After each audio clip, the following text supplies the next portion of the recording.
The morning light in this town never quite felt like a blessing. It spilled over crooked rooftops and cracked sidewalks like a reluctant visitor, slow to warm, slow to stay.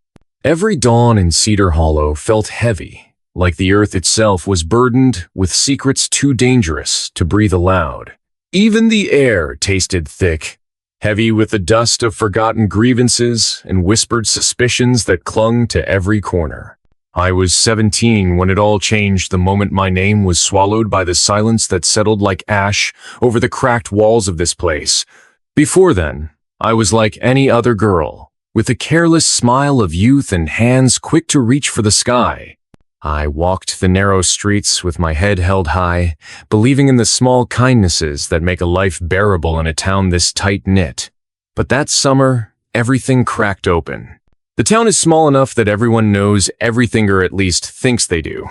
Rumors spread like wildfire, and truth was often the first casualty. I was the kind of girl who carried wildflowers in her hair and dared to dream beyond the hills that hemmed us in. My father ran the general store, a quiet man, with eyes that spoke of tired battles lost long before I was born.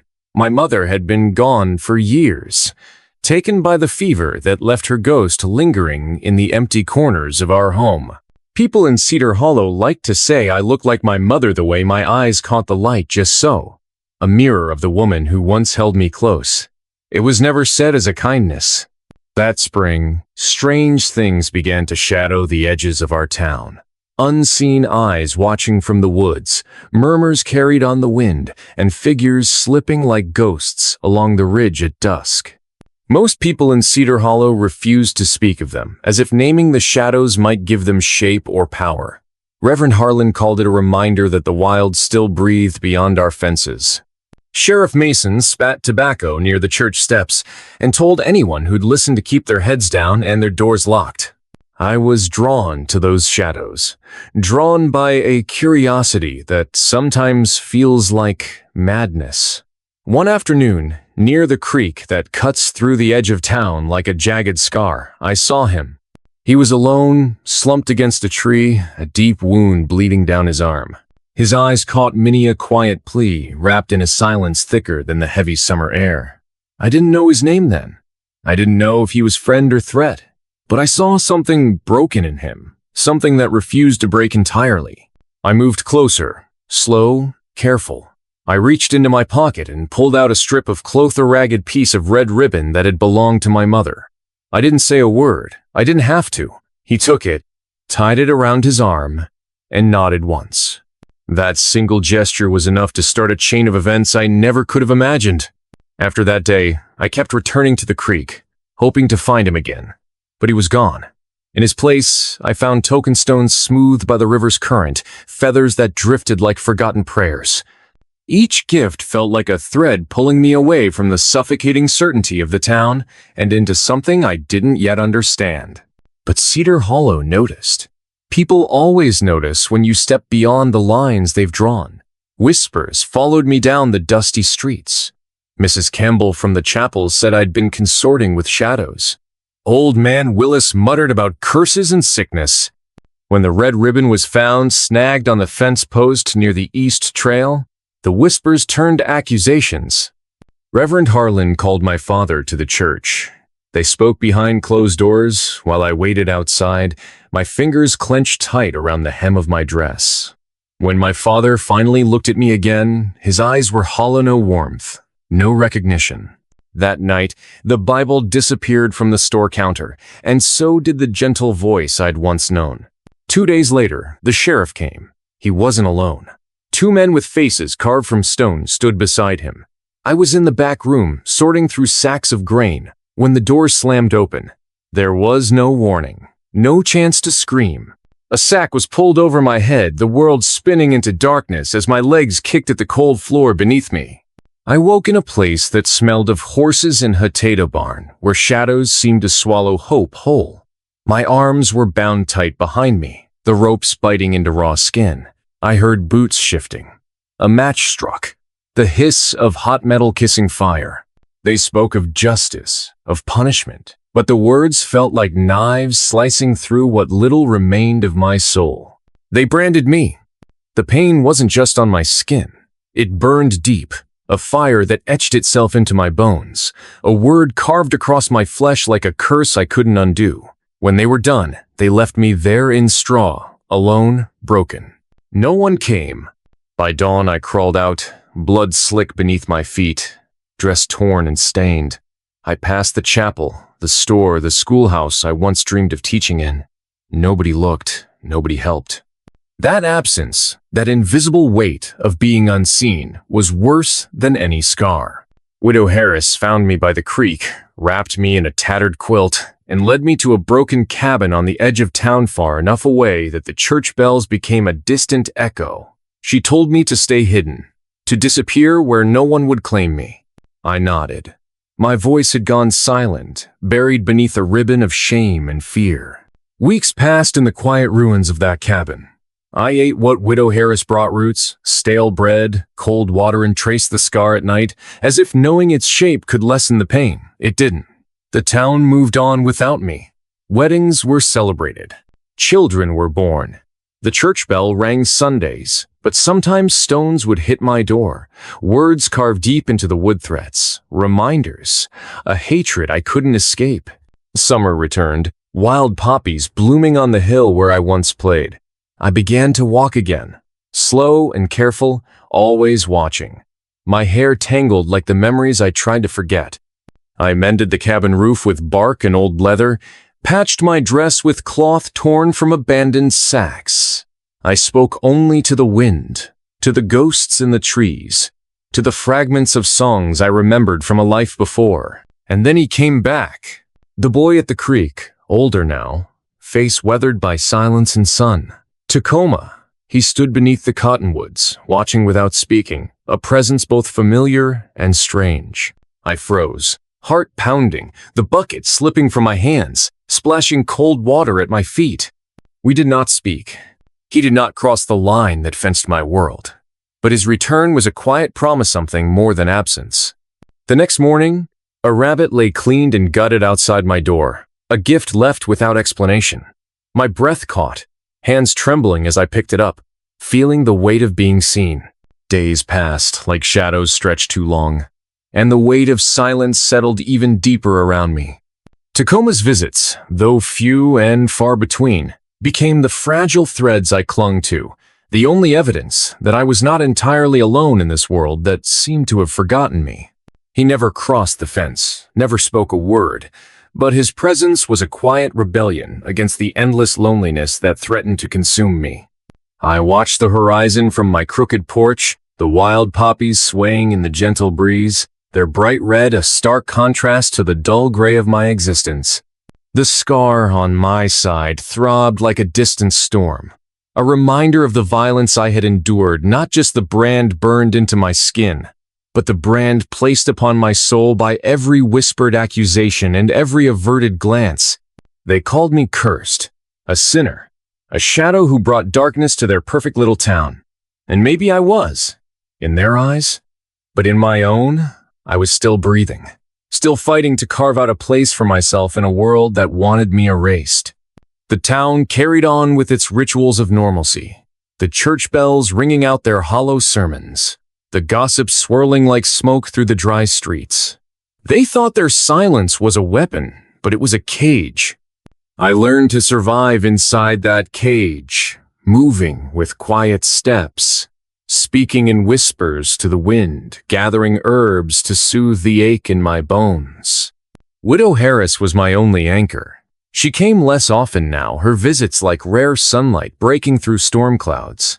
She never spoke of the past or the future, only brought what I needed: food, warmth, a silent assurance that someone still cared.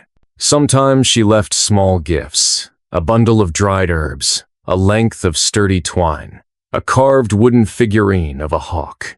I treasured these tokens, symbols of a world beyond the bitterness of Cedar Hollow. But peace was brittle. The town's hostility simmered beneath the surface, and I could feel the eyes watching from every window, every dark alley. Mrs. Campbell's sharp tongue was never far, muttering about witches and curses. Sheriff Mason's patrols lingered longer by my cabin, the weight of his gaze like a physical force pressing down on me.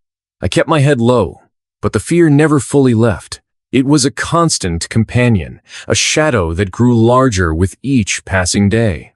One evening, as the sun dipped low and the sky bled shades of purple and gold, I found a new gift left on my doorstep, a braid of red beads, the same color as the ribbon I had once tied for Tacoma by the creek.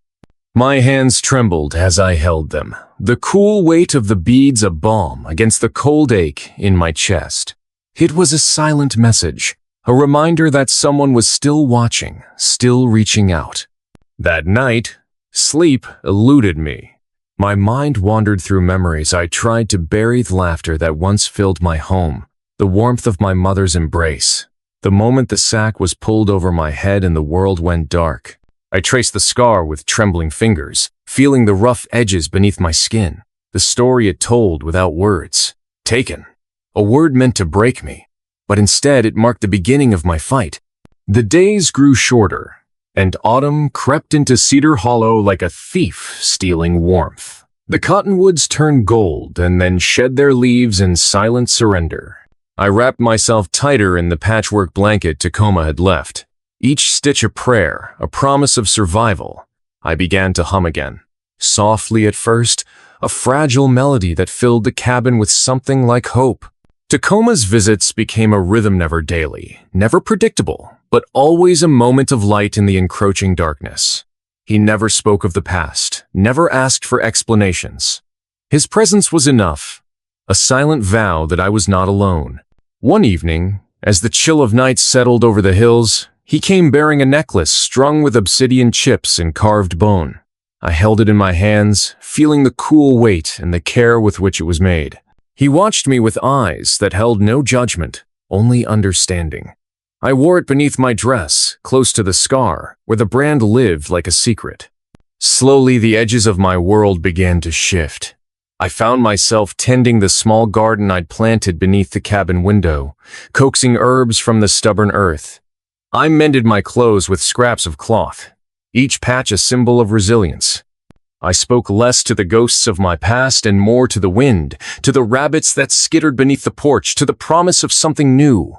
But the town did not forget. The whispers grew louder. Reverend Harlan's sermons became fiercer, warnings of sin and temptation. Sheriff Mason's visits increased, his silence heavy with unspoken threats. One day, I found a jagged stone placed deliberately on my doorstep, a warning etched in its sharp edges. I did not touch it. Instead, I left the rabbit fur he had given me draped over the fence post, a quiet answer, a signal that I was still here, still standing. The tension in Cedar Hollow thickened like a storm ready to break. The people I had once known as neighbors now looked at me with cold eyes, their distrust a wall I could not breach. But I refused to retreat into silence. One night, the wind carried a different song, a sound that stirred something deep inside me, a call to stand, to fight, to reclaim the fragments of myself the town tried to steal. I carved the rest of my name above the cabin door. Not just the letter E anymore, but the full name my mother gave me. A declaration that I was not lost, not broken beyond repair. Yelid sobbed, not claimed, not broken, mine. When Sheriff Mason came again, his voice low and warning, I met his gaze without fear. They're stirring trouble, I told him. I won't bring war here, but it's already at the doorstep. He spat on the ground, eyes narrowing. You want to live out here, you play by their rules. I stared at him, cold and steady. I burned once already. He turned away, and I knew the fight was far from over. That night, Tacoma arrived closer than ever before. For the first time, he stepped over the fence and stood before my cabin. I didn't flinch. The scar burned faintly beneath my dress, but I held my ground. He laid out a few items: fire starter, blanket, a single soft white feather. Tokens of survival, of peace, of promise. I said his name. Quiet, fragile, whole. Tacoma. He nodded once and disappeared into the night, leaving me with the weight of hope and the scent of pine and smoke. The air in Cedar Hollow was colder now, heavier with suspicion, But inside me, something thawed a fragile strength that no brand, no whisper, no silence could take away. I was still here, and I was no longer afraid. The morning after Tacoma crossed the fence, the air in Cedar Hollow changed. It wasn't loud, not a bang, not a shout, just a hush that felt too purposeful to be natural. Like the land itself had paused, waiting to see if something would break. And in a way, something had. Not a window or a fence post, but a silence that had protected the town's cruelty for too long. That morning, I stood barefoot on the porch, my fingers wrapped tight around the white feather he'd left behind. It was soft, weightless, the kind of fragile that only survives when no one notices. Like me. Maybe that's why I couldn't put it down. Maybe that's why I tied it into a strand of my hair, just behind my ear where it could move with the wind and remind me that I was still capable of movement too. Tacoma didn't return the next day, and somehow that made sense. His presence wasn't a rescue. It was a recognition, and recognition doesn't have to linger to be real. But what he left behind, those gifts, that silence, that steady way he looked at me without flinching, none of it left with him. Neither did the town's anger. By the end of that week, I found broken branches arranged in an X outside my garden. Someone had taken a rock and carved a crude word into the bark of the only tree I had managed to nurse back to bloom. Ididens stream. I picked up the knife I used for herbs and scraped until the bark was bare again. But the wound would take a season to heal. Inside the chapel, Reverend Harlan had started to speak with fire in his voice again. Temptation wears many faces, he warned his flock, his voice rising above the squeak of wooden pews. And sin can dress itself in quiet and lace and even the face of a girl you used to know. He didn't say my name, but he didn't have to. Later that day, I found boot tracks too close to my door. Someone had stood there long enough to smoke half a cigarette, then stomped it out in the soil where I had just planted thyme. The message was clear. I wasn't just being watched anymore. I was being hunted. But fear no longer curled around me like it used to. I had lived through the fire, and once you survive being burned, the threat of smoke doesn't scare you the same way. I started gathering wood again, not just for heat, but for structure. I reinforced the door, fixed the shutters. Every hammer swing, every nail driven into old pine was a prayer of defiance. I wasn't building a home anymore. I was building a defense. And still, I didn't leave.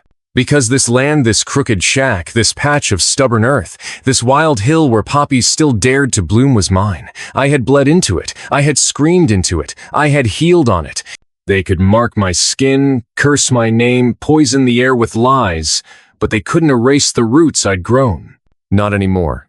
Widow Harris came again, eyes sharp beneath her shawl, carrying a tin of boiled roots and a bundle of dry moss. They're getting braver, she said as she stood on my porch, her eyes scanning the woods like she expected to see shadows moving.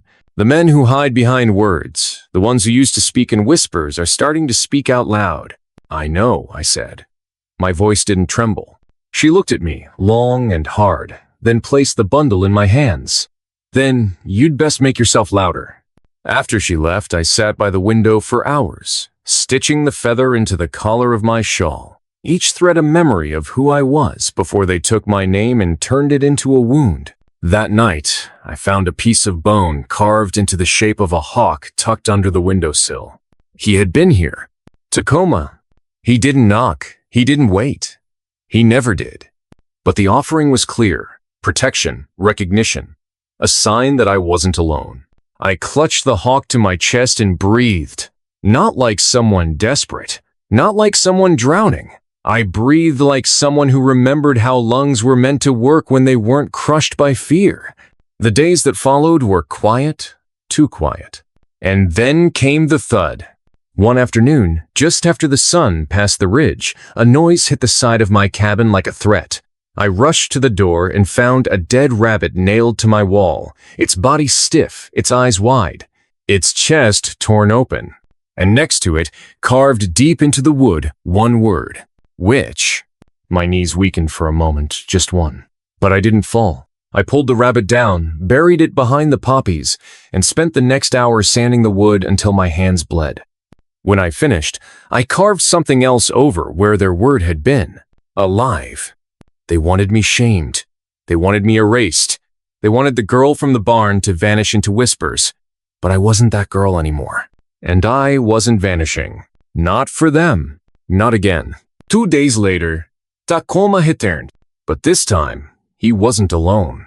He came with another Ritterin older woman, her braids streaked with gray, her face weathered by wind and war. She didn't speak, just looked at me with eyes that felt like they had seen through every kind of pain and still chose to open. Tacoma nodded toward her. "My mother," he said quietly. I stood there, not sure if I was supposed to bow or curtsy or run, but I did none of those things. I just looked at her and whispered, "Thank you for your son."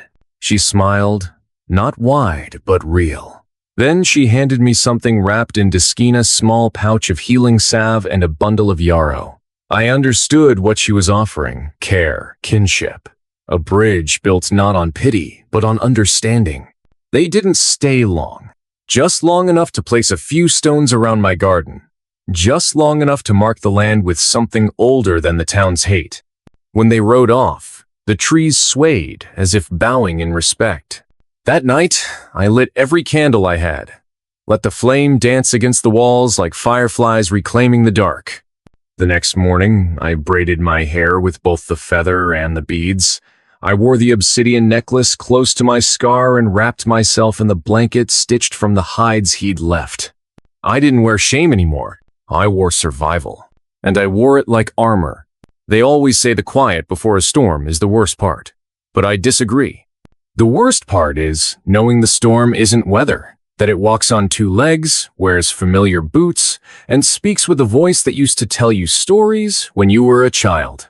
That it laughs in the bakery and shakes hands outside the chapel.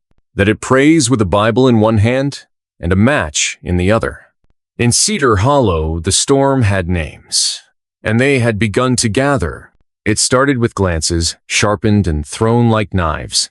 Then came the children no longer waving when I passed, their mothers calling them away as if my presence might spread something. A sickness, a sin, a story they were told to fear but never question. They didn't need proof anymore. I was proof. I had survived something they had decided I wasn't supposed to. I had continued breathing after they buried me alive in shame. I had stitched up my soul, planted herbs in cursed soil, and carved my name into wood they had already marked with their verdict. That made them uneasy. And uneasy people become dangerous. The first real sign came with the birds. I woke one morning to find every herb I had planted torn from the soil, their roots snapped, their leaves scattered like broken prayers. Dozens of them were strewn across the porch. White, black, brown. Not arranged, not symbolic, just chaos. A warning without poetry. Tacoma found me kneeling in the dirt, my hands stained with yarrow and ash. He didn't speak. He just picked up a feather and tucked it into his belt, eyes scanning the horizon like he could track cruelty the way others track deer. I wanted to say something, anything, but I couldn't. Not because I was afraid, but because I didn't know how to explain what it feels like to have your healing ripped out by the roots. He sat beside me, and after a while I said, "They're scared of me now." He didn't nod, didn't deny it. He just said they should be. There was a weight to those words, not a threat, a truth. Because he had seen what I had become, not just what had been done to me. And there's something in that being seen not as a wound, but as a weapon forged from one. Later that night, he built a small fire pit just beyond the garden. We sat around it in silence, letting the flames say what we couldn't. The stars above Cedar Hollow always looked closer after firelight, like witnesses or warnings. That same night, someone left a bundle at my door. A doll made of twine and dried corn husks, its belly smeared with red ink, its eyes black buttons that seemed to follow me. I didn't touch it. I burned it. And as I watched it curl into ash, I realized something deep in my bones. They were building something. Not just hate. Not just rumors. They were building a reason. A reason to come for me again. Sheriff Griggs hadn't been by in weeks. That should have comforted me. It didn't. Because absence isn't peace, it's planning. And when he came, it would not be to ask questions. It would be to finish what he started. I couldn't sleep after that. Not really. I sat up most nights with the fire poker across my lap, eyes fixed on the window, listening for footsteps that might mean the end. But they didn't come that night. Or the next. Instead, it was Widow Harris who returned, though not with herbs or quiet advice. This time, she came with news. "They've called a gathering," she said, voice sharp as broken glass. "Sundown. At the chapel. You weren't invited." Of course I wasn't. "What are they planning?" "Nothing they'll name out loud," she said. "But they've passed judgment already. They're just figuring out how to dress it up in words that won't make their own tongues burn." "Is it about me?" She looked at me like I'd asked if the sun rises. "They think you're a danger," she said. "That you're stirring something unholy. They talk of curses, of seduction, of wilderness spirits. And they talk about him, Tacoma. His name didn't need to be spoken aloud for the ground to recognize it. They're scared of what you've become," she continued. "Because they see something they can't control. And because you didn't die when they decided you should." She reached into her satchel and pulled out a piece of paper, folded, weathered, torn at the corner. "They wrote this," she said, "but didn't have the courage to post it yet." I unfolded it. It was a notice. Plain words. Black ink. Calm sentences hiding sharpened edges. "By order of the Community Council of Cedar Hollow, we hereby declare Elizabeth M. to be unfit for social participation and public presence. Her continued residence poses a risk to the moral and spiritual well-being of our town. A vote shall be held on her removal, to be enforced if deemed necessary." It wasn't signed. It didn't need to be. The town had written it with its silence long ago. I folded it slowly and handed it back. "What will they do if the vote passes?" I asked. "They'll come," she said simply. "With ropes, not words." The rest of the day passed like a ticking clock. I packed nothing. I had nowhere to run. I cleaned the windows, repaired the torn hem of my dress, watered the 3 poppies that had survived the last storm, and I waited. Tacoma didn't come. I don't know if that made it worse or better. Part of me wanted to believe he stayed away to protect me. Another part feared he had gone to fight on my behalf without telling me, and that the fight had already started. When dusk bled into night, I stood barefoot in my garden and looked at the chapel in the distance.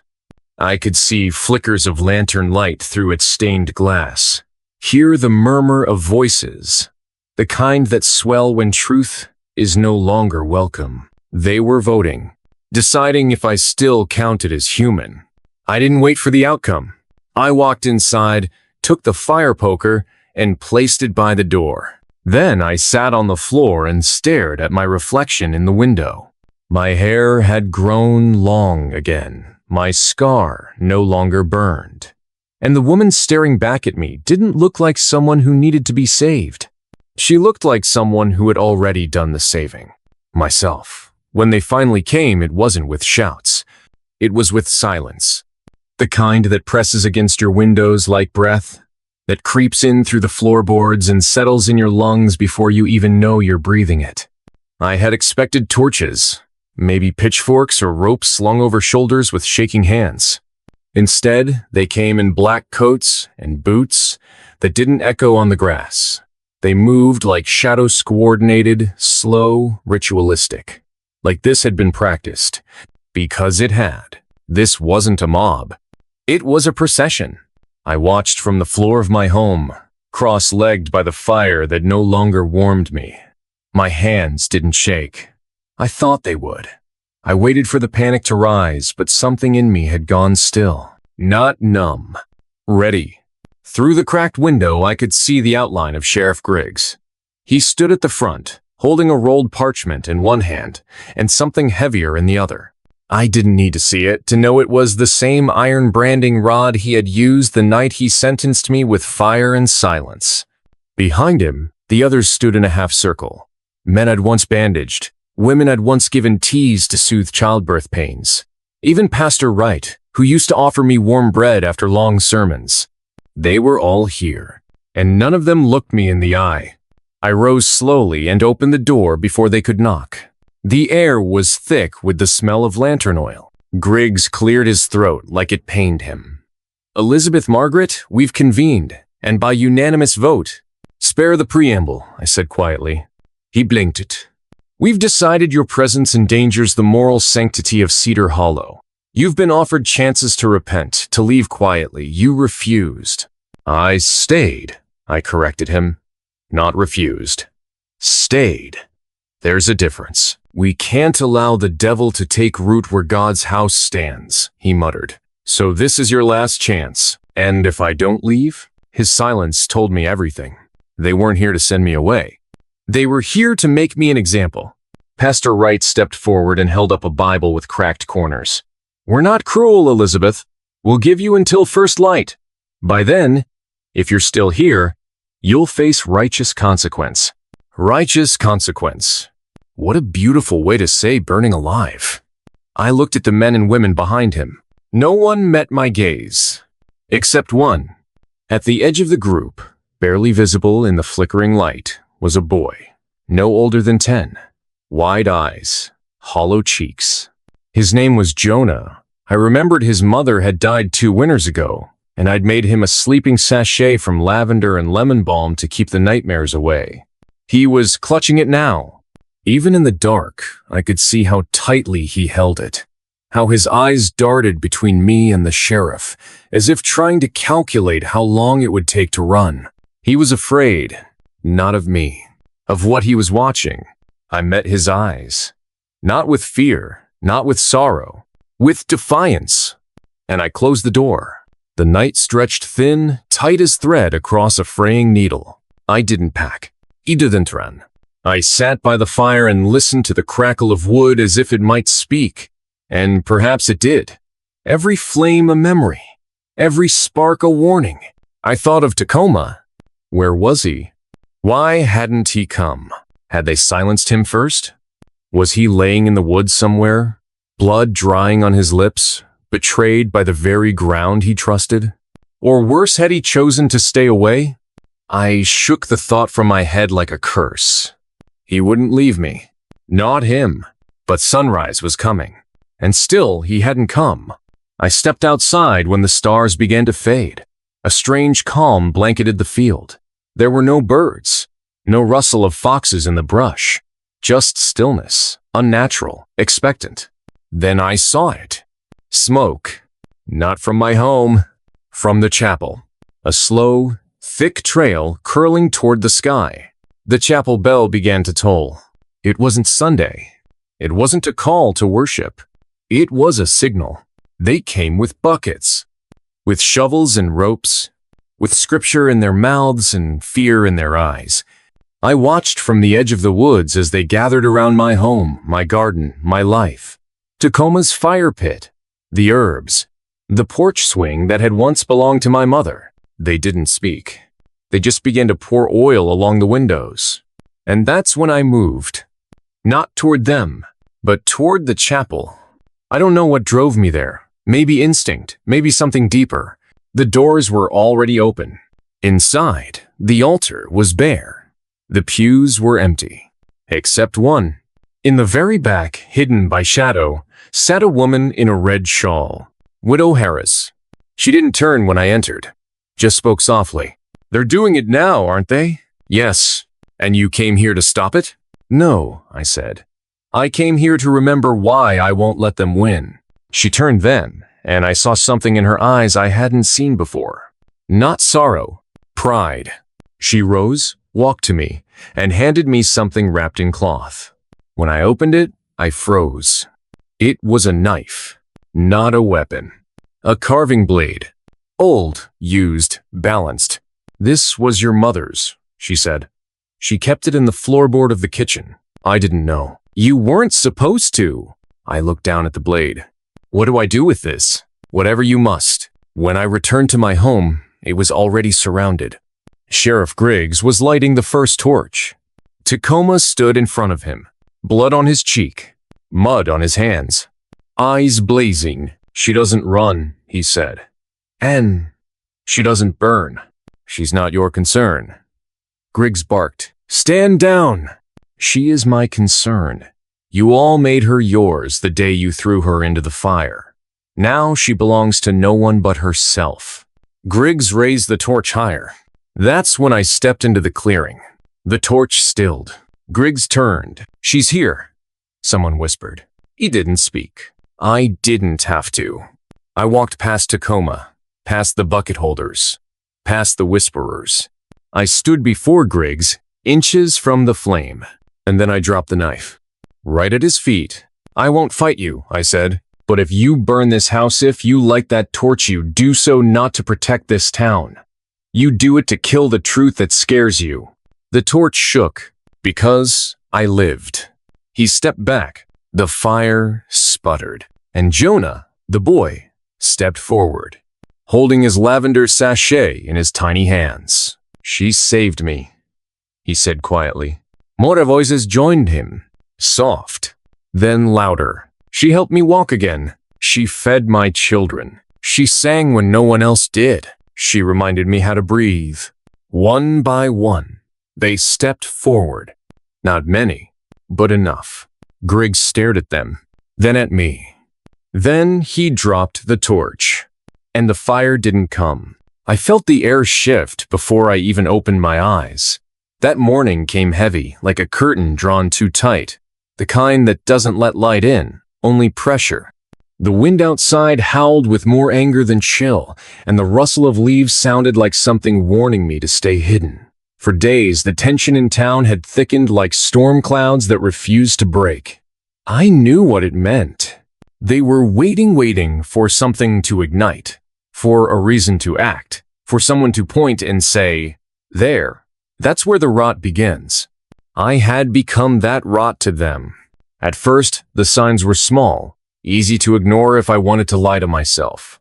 A knocked-over pail, an animal carcass left too close to my cabin, my herbs trampled in patterns too deliberate to be chance. But now it was changing. They didn't hide their hatred anymore. I heard them at night boots circling, men whispering with fire on their breath, sometimes laughter, sometimes silence so loud it made my bones ache. And through it all, I kept doing what I had learned to do, survive. I made tea. I swept my floor. I kept my hands busy even when my heart screamed. But survival began to feel like waiting for something worse.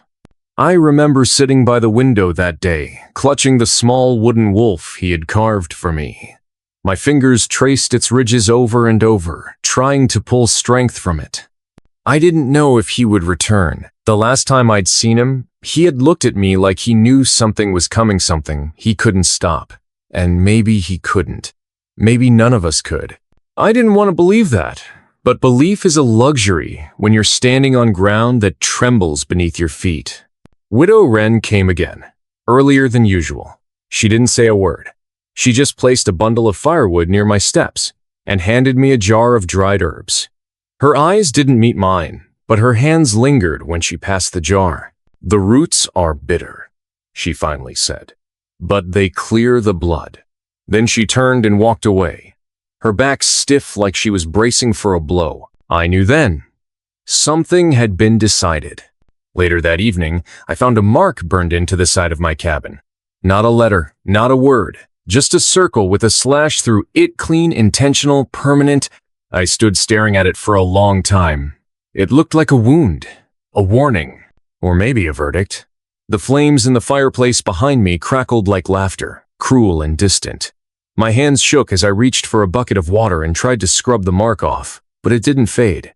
The wood had taken it in too deep. That night, I didn't sleep. I sat near the window, the candle flickering like it was afraid to. And then, just before dawn, I saw him. Tacoma. He didn't come to the door. He stood at the edge of the tree line, his silhouette outlined in gray mist, motionless like part of the land itself. I didn't move. I didn't speak. We just stared at each other across the space between what was safe and what was real.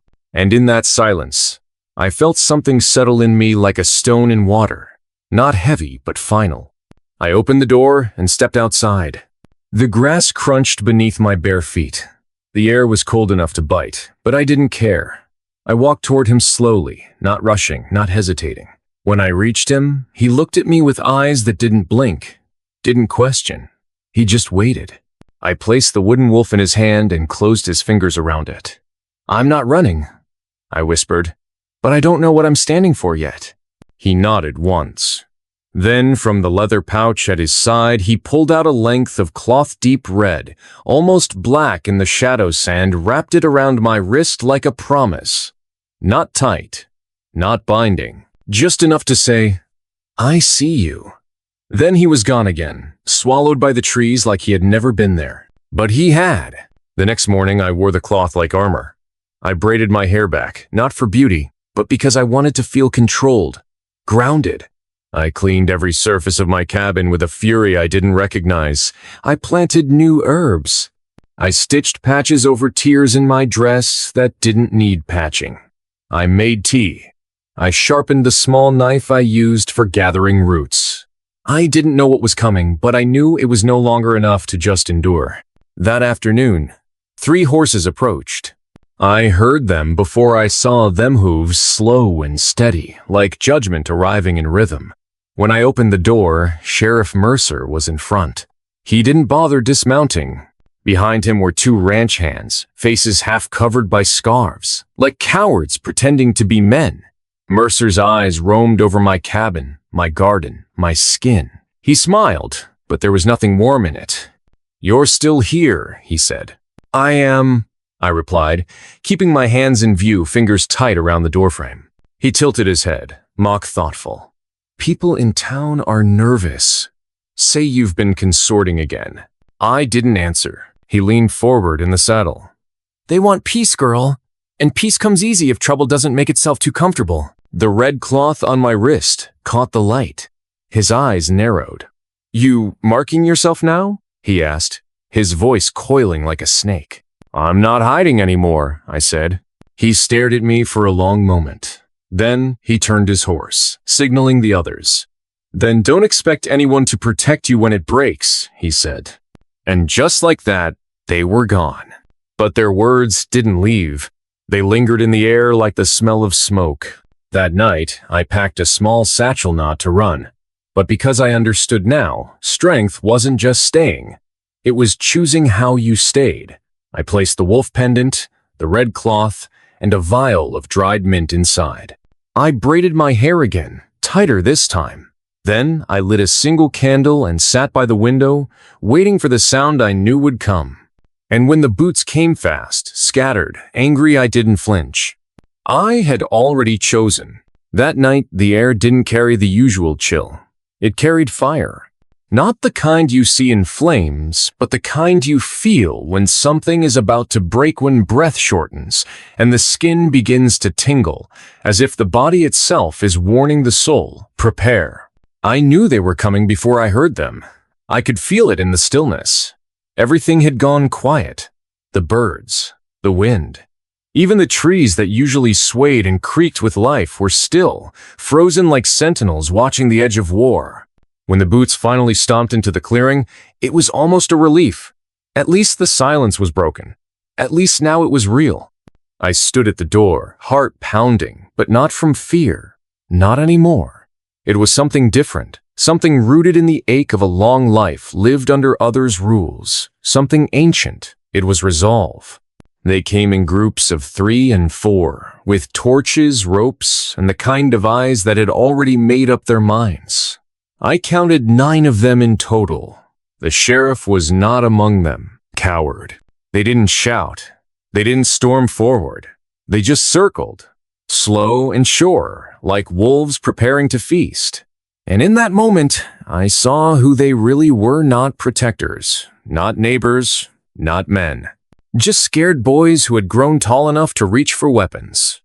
The leader of the group was a man I recognized, Callum Briggs. He owned most of the land south of the river and had always been quick with his anger, quicker with his fists. Now he held a torch like it was an extension of his spine, waving it in the air like judgment. "This ends tonight," he barked. We're not letting your kind ruin what's left of this town. I didn't speak. Words were useless now. I just stood taller, the red cloth still wrapped around my wrist. I thought of Takamahi's stillness, his strength, his silence. I channeled it. Callum stepped forward. We gave you chances. We warned you. You brought that filth into our town. You corrupted our peace. It was then I realized what they hated wasn't mate, was anything that reminded them of what they feared inside themselves. Difference. Change. Conscience. Still, I said nothing. Callum took that as an invitation. You think that Savage can protect you? He sneered. He's gone. Left you to burn. I wanted to laugh at that, at the desperation in his voice, the need to believe I was alone. But I didn't. I let him believe it. Let him grow confident in his ignorance. He raised the torch higher. The others began closing in. One had a rope. Another had an axonot for chopping wood, but for chopping certainty. My hands tightened around the handle of my gathering knife. I'd never used it for more than roots and stems. Tonight, it might taste something bitter. But before anyone moved further, a sound rang out from the tree line. A low, sharp whistle. The kind that pierces even the bravest heart. Everyone froze. Then, from the dark, emerged a single figure tall, cloaked, moving with the kind of calm that only comes from knowing you don't need to run. Takoma. He walked straight into the circle, slow and deliberate. The torchlight made his eyes gleam like molten steel, not fiery but forged. He didn't draw a weapon. He didn't need to. His presence was sharper than any blade. The men flinched as he passed them, unsure whether to attack or fall back. He stopped beside me. For a moment, we didn't even look at each other. We didn't need to. The connection between us spoke louder than the torches crackling around us. Then he turned his gaze to Callum. You mistake fire for strength, he said, voice quiet but clear. But strength does not tremble in a crowd. Callum stepped back, caught off guard. You think you scare us? Takoma's eyes narrowed. You're already scared. That's why you're here. Silence. Then another figure emerged from the trees. And another. And another. Not soldiers, not warriors, just people. Some from the outlands, some from the woods, some faces even I didn't recognize. All of them carried no weapons, only the quiet weight of conviction. They stood at the edge of the clearing, shoulder to shoulder, unmoving, watching, witnessing. The men who came to burn me began to falter. Callum turned, looking around as if the air had betrayed him. This isn't your fight, he shouted. A voice from the trees responded. It is now. It was Widow Wren. She stepped forward, face shadowed but unflinching. You burn one house, you teach the next fire where to go. Callum's torch lowered slightly. Then something unexpected happened. One of his own men, the youngest of the group, dropped his rope and stepped back. He didn't say a word, just turned and walked into the trees. Another followed. Then another. Callum looked around, fury rising as his power slipped from his hands like water. You'll regret this, he spat. No, I finally said, stepping forward, voice steady. I'll remember it. His eyes darted to Takoma one last time, but he saw then the line he would not be allowed to cross. With a growl of disgust, he threw his torch to the ground and stomped away, retreating with the rest. The clearing was still. Then someone stepped forward from the crowd. A small girl, no older than 10, with dark braids and wide eyes. She walked right up to me and handed me a flower, wild, imperfect, beautiful. Mama says you healed her, she said. Then she ran back into the crowd. Something broke in me. Not pain, not fear. Something older. Something like hope. Takoma turned to me then, his expression unreadable. I reached for his hand not to be saved, but to show him I had saved myself. And that I was still here. He nodded once. It's not over, he said. I know, I replied. But it started. The fire never touched the cabin, but it lingered in the air for Dason, the clothes I wore, in the wood grain of the floor, in the silence that settled after the men left. It was the smell of hatred, burnt and buried under the surface, like a wound that looks healed but festers underneath. Tacoma didn't say much the next morning. He brewed tea from the herbs we kept in the far cupboard and handed me a cup without speaking. The boy sat between us, still clutching the stone bird I carved for him during the nights we couldn't sleep.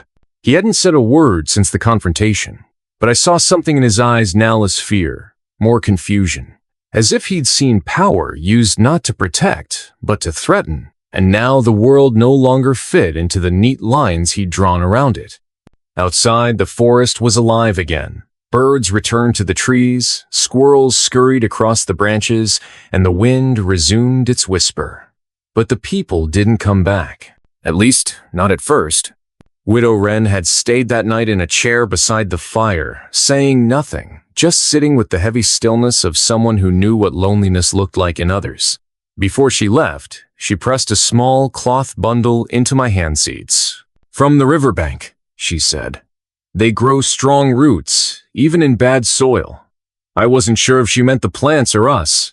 Days passed. The world didn't fall apart, but it didn't rebuild itself either. The silence between the trees was no longer threatening, but it wasn't peaceful either. It was waiting. I kept my hands busy. That's how I dealt with fear. I swept the floors, patched holes in the wall, and began planting again in the garden. The boy helped. Sometimes with energy, sometimes with that distracted sorrow children carry when they sense a truth adults won't say out loud. He still hadn't spoken, not a word. But every day, he followed me, like a shadow with its own heartbeat. Tacoma was different. He disappeared into the woods for hours at a time. When he returned, he brought news not with words, but with his silence. I knew when he came back with tighter shoulders and lowered eyes, something outside had shifted. Then one night, he finally spoke. "They're gathering." I didn't ask who. I already knew. The ones who had left that night with torches in their hands and shame in their eyes had not gone far. They were regrouping, licking their pride like wounds. But now they weren't just angry. They were afraid. And afraid men don't retreat, they reload. Tacoma stared into the fire, his face like stone. They want blood now, not just justice, not just fear. Blood. I looked at the boy. He was asleep by the fire, his small hands still wrapped around the carved bird. "Then we leave," I said. Tacoma didn't answer. He didn't have to. We both knew the truth. Leaving wouldn't save us. Running would only delay the storm. "We can hide." I tried again. His voice was quiet. "We've hidden enough." I stood slowly, heart racing. "Then what?" Tacoma looked. "Then we make it known that we're not prey anymore." There was no roar in his voice, no passion, just certainty. For the first time in weeks, I slept deeply. Not because I felt safe, but because I had chosen something. I had drawn my own line in the dirt. The next morning, I took the boy into the woods, following the trail Tacoma had made days earlier. It led to a place I had never seen before, deep past the edge of familiarity, a grove where the trees were so tall, their tips vanished into mist, and the ground was covered in soft moss. There, others waited. Not an army, not a rebellion. Just people, broken, scared, angry, but together. Some were from the woods, some from the hills. Some had faces marked by pain, others by resilience. All had stories. Stories the town had silenced. Stories that had grown roots in the silence and were now ready to bloom. Tacoma introduced me without words. They knew who I was. The old woman who had healed the boy. The woman they had tried to burn. The one who did not run. They looked at me not with pity, but with something deeper recognition. We spoke, not of war, but of warnings. We built no weapons, we planted stakes, we reinforced the paths that led into the grove with signs not written, but built into the landscape. If they came, they would be watched. And if they tried again, they would be seen not as heroes, but as what they had always been. Frightened men clinging to power. For weeks, we waited. We trained the boy in the ways of the forest, not to fight, but to feel. To hear when the birds stopped singing, to know what it meant when the trees stopped swaying. Tacoma showed him how to read tracks. I taught him how to blend herbs into healing salves. We worked side by side, rebuilding a world that had nearly been torn from us. And then, one night, the birds fell silent again. Tacoma returned from the far ridge with blood on his sleeve not his own. "They're coming," he said. No more waiting. This time, we would not wait to be hunted. We would meet them before the forest could be poisoned again. The wind that morning carried no sound. No birds, no cracking twigs, no rustle of leaves, only that deafening silence, like the breath the world takes just before it screams. Tacoma stood at the edge of the trail, the boy beside him, small but standing tall, gripping the wooden bird like it was both a weapon and a memory. I stood behind them, fingers stained with sap and soil, heart thudding like a war drum inside a chest that had grown too tired to run but not too tired to fight. "They're near," Tacoma said. His voice was low, steady. The kind of voice men use not when they're brave, but when they've made peace with the idea of dying for something bigger than themselves. I had never seen the boy blink so little. His eyes were wide, locked on the trail that curved between the trees. Somewhere beyond that bend, torches would be burning, boots would be stomping, words of hatred would be muttered between clenched teeth. We hadn't built an army. What we built was a line, a final one. "They think they're hunting ghosts," I whispered. Tacoma looked at me sideways. "Then, let's make sure they remember why some ghosts should be feared." The plan wasn't to fight them with blades. That was their languid violence. Force. The power of many overwhelming the voice of one.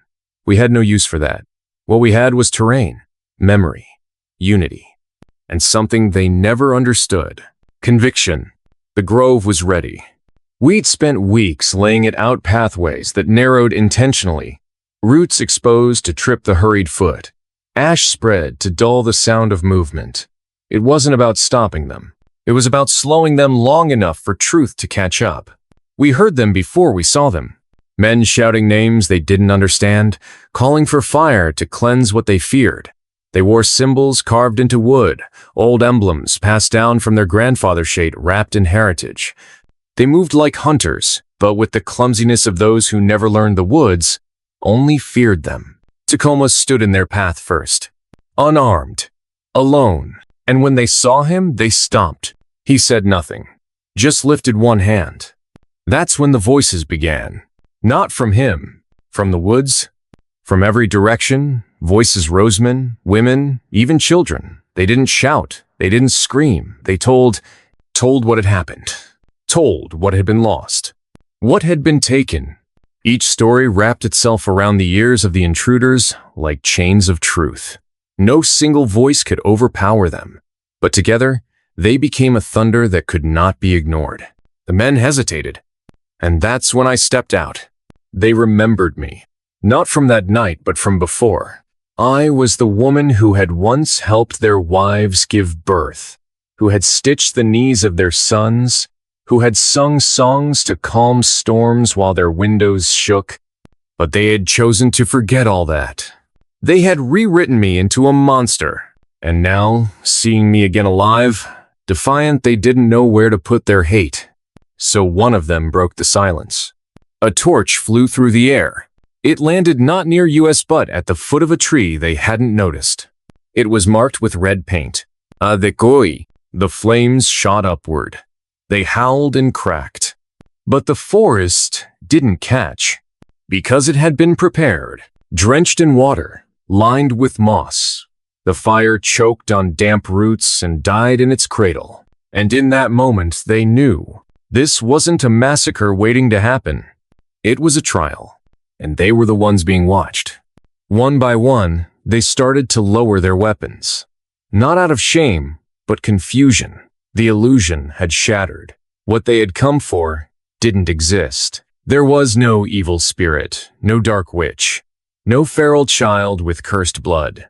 Just people, standing, refusing to be erased. Then the boy stepped forward, still silent. But from his palm, he released the wooden bird.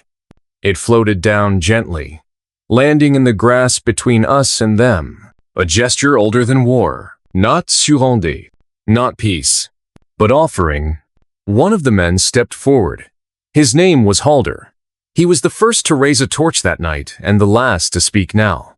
He looked down at the bird, and Knut. He didn't say sorry. He didn't cry. But in that motion, something cracked, like the first drip of water through a frozen dam. Behind him, another man dropped his weapon, then another, and another, until the only sound left was the wind again. This time, carrying the sounds of breathing raw, uneven, alive. Tacoma didn't smile. He didn't speak. He simply turned and walked back into the trees. We followed.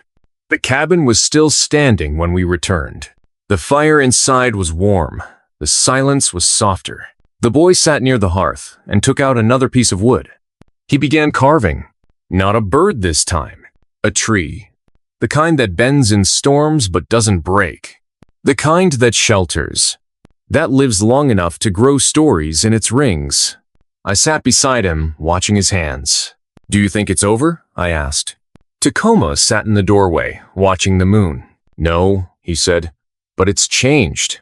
That night, I dreamed not of fire, not of running, but of a garden, and the boy, tall and older, planting seeds with hands no longer afraid to touch the soil.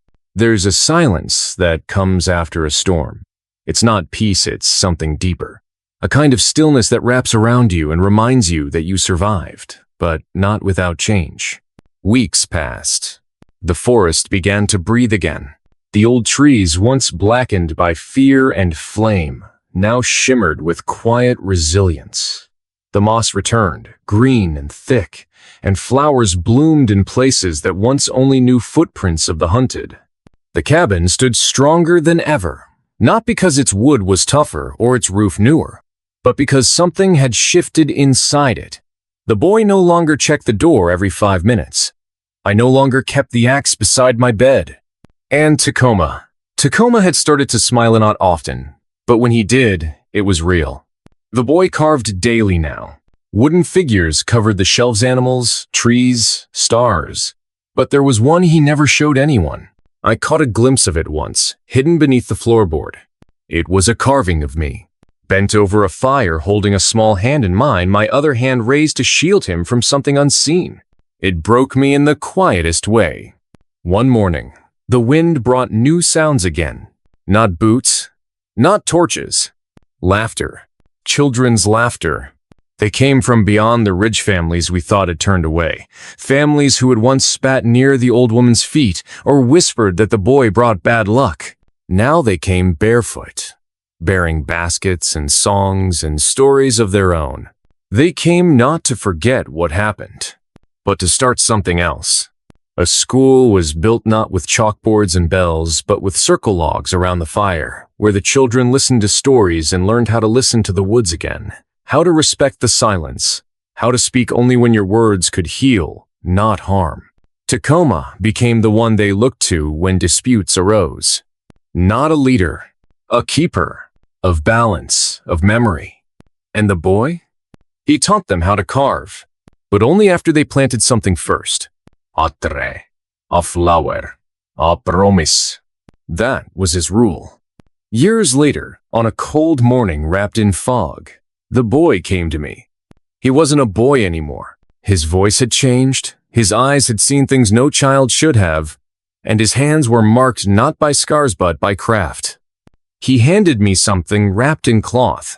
"I think you should have it now," he said. I unwrapped it slowly, breath catching in my throat. It was the first bird, the one he had released during the confrontation.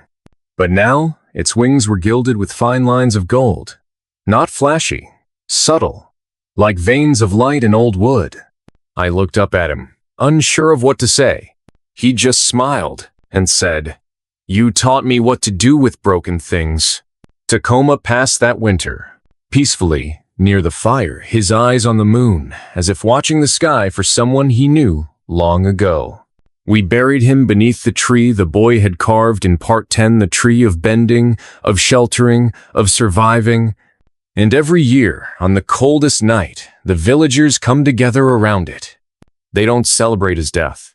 They honor his silence, his patience, his choice to stand between hate and hope and to not flinch. Now, I write these words from that same cabin. I am old. Older than I thought I'd ever be. My hands shake sometimes, but I still tend to the fire. Not because I fear the dark, but because I've seen what happens when it's left alone too long. The Boinel a man visits every week. He brings carved pieces for the children, listens to their stories, and teaches them how to shape wood into more than just forms. Into memory, into legacy. The fire crackles behind me now. I can hear the laughter again. And in that sound, I know one thing. We didn't win by fighting.